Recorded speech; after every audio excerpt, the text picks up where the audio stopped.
Transmitting to you from Old Heart Radio.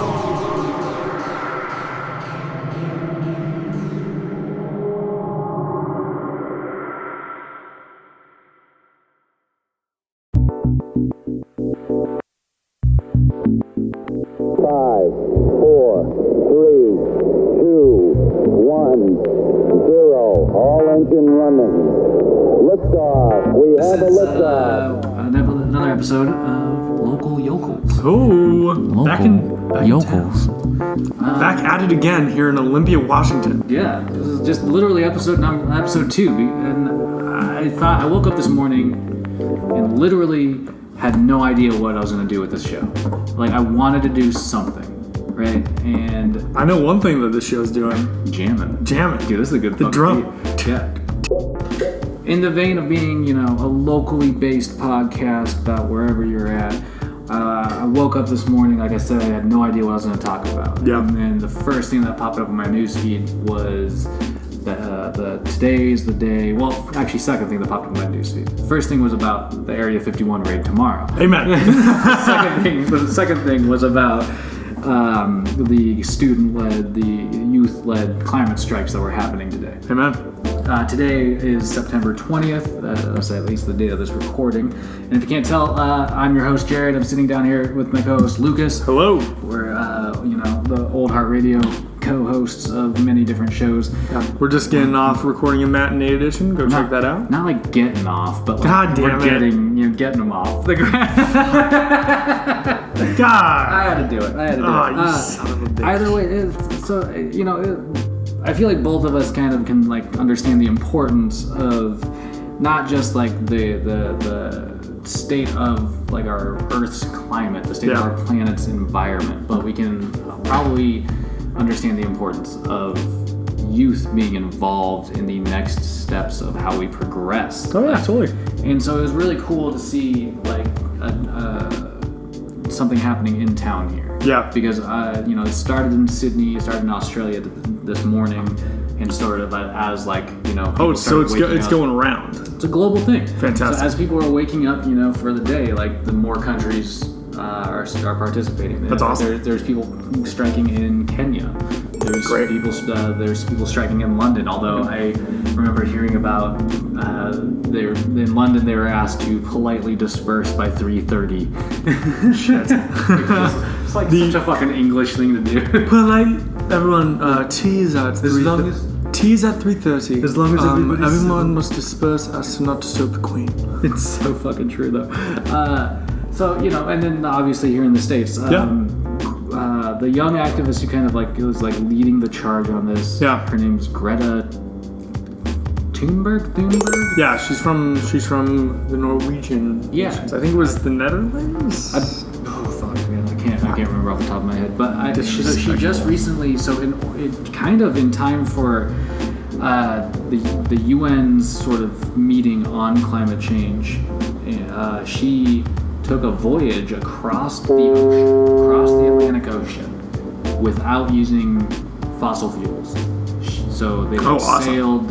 She's from Sweden. She's from Sweden, and she showed up in New York in order to like sit down at the UN. Awesome. And it's also obviously in time to kind of be in the United States for the global strike. And that's what they're calling it. It's not. They're not just rallying. They're having an actual strike. Like. And I feel like as we get closer and closer to this theoretical deadline of where everyone's fucked, this shit's going to become, until real change happens, it's going to become more and more predominant. And absolutely, it's more than appropriate that the charge is being led by young people. Yeah. I mean, and one of the things that you see, we heard it at the rally here in Olympia, the strike here in Olympia. Hey, just want to throw this out there. Check out our Instagram. You would have seen right before we recorded these two podcasts that we're doing today. We were there. Yeah. It's all over on the Instagram. Give us a follow at Old Heart Radio. Boom. But one of the things they're talking about is that there's been a failure to address this issue from people in power currently. Yep. And just as like a general thing, the people that are in power are older. Yep. And so there's this the big issue I think that's dividing the climate debate is becoming a generational thing. Absolutely. And it's going to be a generation defining thing, in my opinion. Yeah. I mean, not to cast stones at all older folks, but because there are some that give a shit. Absolutely. But like overall, when looking at the establishments of the world at this point, people in power have failed to address the issue. Yeah, even if there's people that are trying to make genuine progress, there are others that are stunting that progress just as much. Yeah. And so I think that's the importance of the youth. Absolutely. It's so cool to see them just acknowledging that fact alone, and just being like, fuck it. If you guys don't want to deal with this, then we're all getting older. And the older we get, the more we are going to deal with this. Yeah. Like, and that itself is encouraging. And yeah, I mean, like, what's worth noting here is that, like, I'm 21. Mm-hmm. It's like everybody who spoke while we were there or did anything on stage was younger than me. They were all high school students. Definitely. And like, it's worth considering that all these kids, they're not going to be kids for much longer. They're going to be able to vote in the next election. Absolutely. A lot of people. This is going to be a deciding factor for those who are trying to get up and coming in politics. Absolutely. Which is why, I mean, for instance, you see one of my favorite contenders right now, Elizabeth Warren. You see her embracing a lot of these green policies that were laid down, to be fair, as presidential policies by the then candidate Jay Inslee. Yes. So you gotta give credit where credit's due. The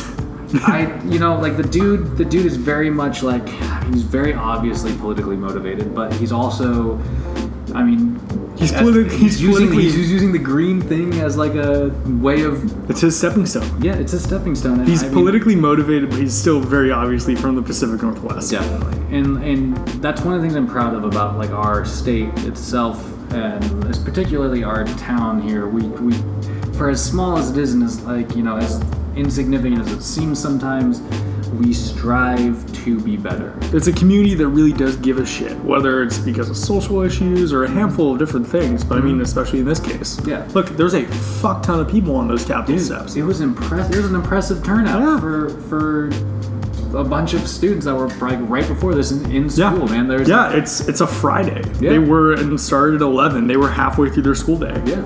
I hopped an intercity transit bus on the way down here, and it stopped by one of it stopped at Capitol High School, and it loaded up with students. Awesome. And most of them had signs there's 30 of them. I swear to fucking God. And but it was cool. It was awesome to know that people were legitimately just getting out there, and it wasn't necessarily just I don't know, social thing. Yeah.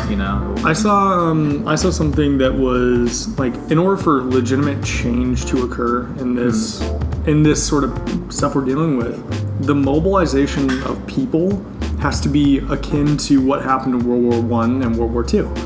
It has to be so many people working together as a fucking unit to make everything work. Yeah, well, I mean, one of the examples that you take from that era was, I mean, they noticeably reinvented the economy. Yeah, and they reinvented their way of life for an extended period of time. We all have to be willing to do that. Yeah. And that's the thing. It's not, I don't know. If you give a shit, it's not a stretch. Yeah.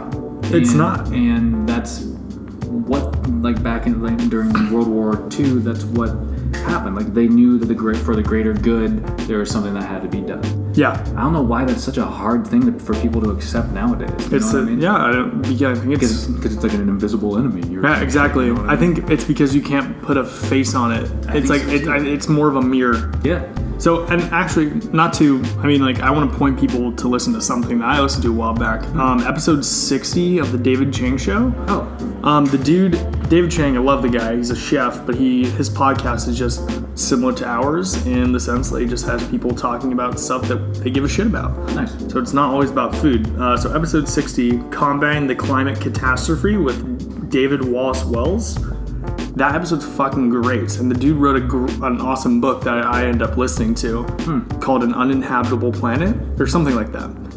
And in it, he brings up, we have the tools we need to alleviate this crisis. Yeah. There are machines that extract carbon from the air, and if we choose, like now we can go completely carbon neutral. Yeah. We just have to change how we run society. Exactly. And be comfortable with that change, because like everything, we could pull all the excess carbon out of the atmosphere if we really wanted to. We just have to change how we build homes. We'd have to change how we structure society to some regard. Yeah. Because then you have to just like allocate space for all that. But what is the most infuriating part of that to me, and it really shows how priorities are going to have to shift, and they're going to, is that it would cost less to operate those on an annual basis than the subsidies that we give to the oil industry every year. And that's what kills me. Yeah. People think that this is a gigantic hurdle. It's not. Financially to overcome. Yeah. And it's not. It's actually something that would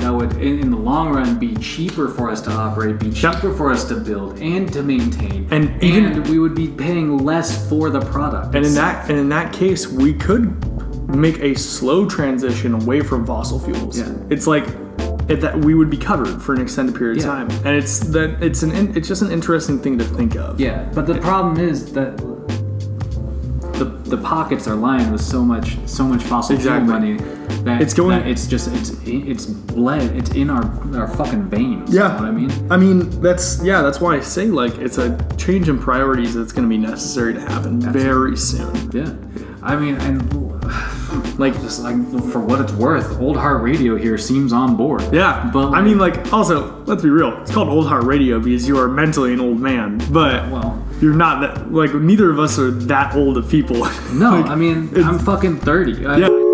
But that doesn't stop me from it's like thinking that change needs to happen. Yeah, in the grand scheme of things, it's not. You're not in that different of a place. I may still love VHS movies and 90s cartoons, and you're still a fucking millennial. But but like I still believe the environment is rapidly changing, and I feel like we can fix it. Exactly. Or at least fix our circumstances. And I think that in some way you have to make this a more human problem and put some sort of face on it for people. Yeah, otherwise because people just gonna keep a lot of people struggle to grasp at an issue that they can't perceive in that sense, where they can't see a face, where they can't confront it directly. Yeah, put a villain to it, Somebody's got to be a villain, man. And I mean, so I was reading just about some of the like I was saying, like the climate strikes going on across the globe, and today they were slated for 4,638 separate events. Fuck yeah!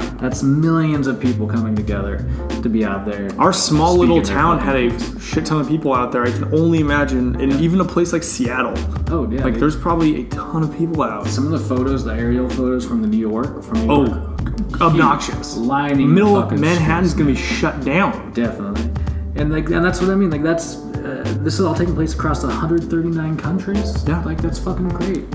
But how is that's what kills me is this how is this not enough? Like how is it not enough to start getting? It's a generational thing, dude. Exactly. I think it's the whole people say what you will about the girl in Congress right now. Warren? Elizabeth Warren? No, not Elizabeth Warren, the younger one. Oh, Greta Thunberg? Not Greta. Who are you talking about? The one that's an American, AOS or something? Oh, not AOS. You're talking about Ocasio-Cortez? Yes, AOC. Yeah. I totally blanked on her name, as if you're a regular listener, I forget names all the time. Her perspectives on a lot of this stuff, people fucking hate her, but she's very much a similar voice of this generation, with similar priorities to what we all consider. Yeah, well, and that's exactly that's one of the interesting things about her for sure is that she's not to get overtly political about it, but she's throwing shit out there, man. She's like this is a problem, this is a solution. And the reality of it is that more and more upcoming politicians, more and more people in positions of power are going to have those same perspectives because they're going to be from a similar demographic to her from here on out. Definitely. There's the baby boomer is going to be fucking dying off sooner or later.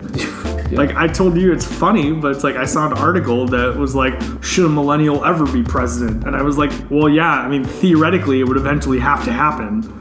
Yeah, exactly. It's gonna happen either way. Yeah, I mean, it's just a matter of when. Yeah. So I think change will happen, especially if stuff like this continues to pick up steam. Yeah. And this shouldn't be one day out of the year.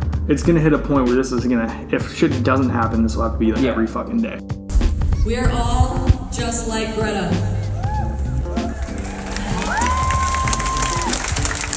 Our voices are all just as powerful.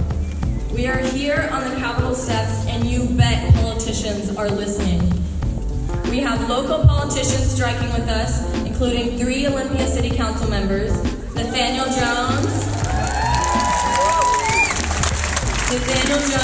Lisa Parsley, and Renato Rollins.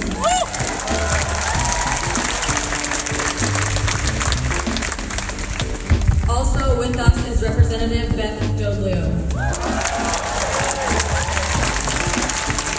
Thank you for all your support. This is the power of youth activism. Some adults in power love to patronize young people, telling us, wow, you're doing so much for your age, that's awesome. But then they turn around, jeopardize our futures, take money from the fossil fuel industry, and fail to enact legislation. To them, I'd like to say, no, I'm not doing a lot for my age. I'm doing a lot, and it's more than you've ever done. Now, we've taken to the streets, or more accurately the steps, and I hope that politicians against us are starting to get nervous. And they should be. They should be scared, because we will not take no for an answer.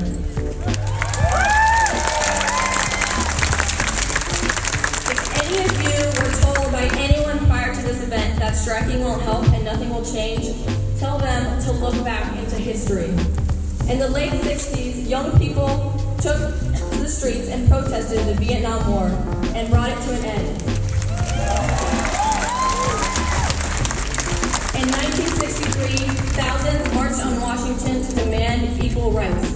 The Civil Rights Act was passed in 1964. And in 1969, the Stonewall Riots started the conversation that legalized same-sex marriage in 2015. These victories took years of hard work and relentless action, and it will be the same for us. Our fight will take time. It will take persistence. But I know we're ready. None of us will have a future if we don't save our planet, which is why we are demanding, 1, major legislation be passed to combat climate change at state and local levels. 2,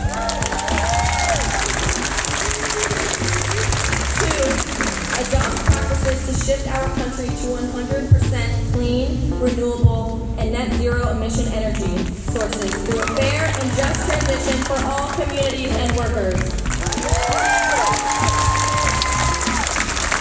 And 3, declare the climate crisis a national emergency, because that's what it is.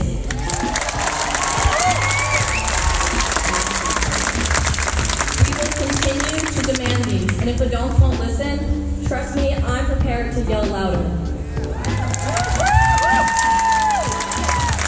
Although legislative action is crucial, we cannot dismiss the effectiveness of personal action. We need a system change, but in the meantime, we need to stop creating a demand for unsustainable products. Lend your support to the planet. Avoid all single-use plastic products at every opportunity. Take public transportation or carpool when you can. And you may not know this, but the most impactful individual change we can make is in our diet. Now, hear me out here, because people start to freak out when I say this. Go vegan. Animal agriculture is the leading cause of climate change and rainforest destruction. It produces more greenhouse gases than the entire transportation industry. And when you start to panic about the plastic in our oceans, which you should, remember 0.025 of that plastic is straws, and 46% is plastic from the fishing industry. So whenever you use your metal straw, which by all means please do, remember to choose the vegan option as well, because it's just as or more important.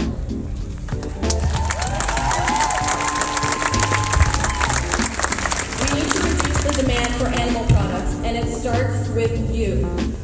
Meat, dairy, and eggs are not worth the destruction of our planet, and it is our job as individuals to take care of this earth. So let's do it in every way we know how.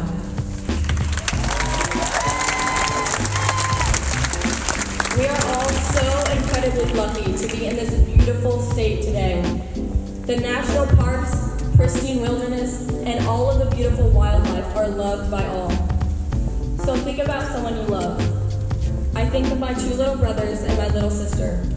Will they get to grow up in the same green world as I do? Without action, by the time they are my age, it will be too late. We must fight for them. We must fight for the right to breathe clean air, the right to drink clean water, and the right to live. And if our opponents think that this fight will be easy, think again, because youth won't stand down. Thank you.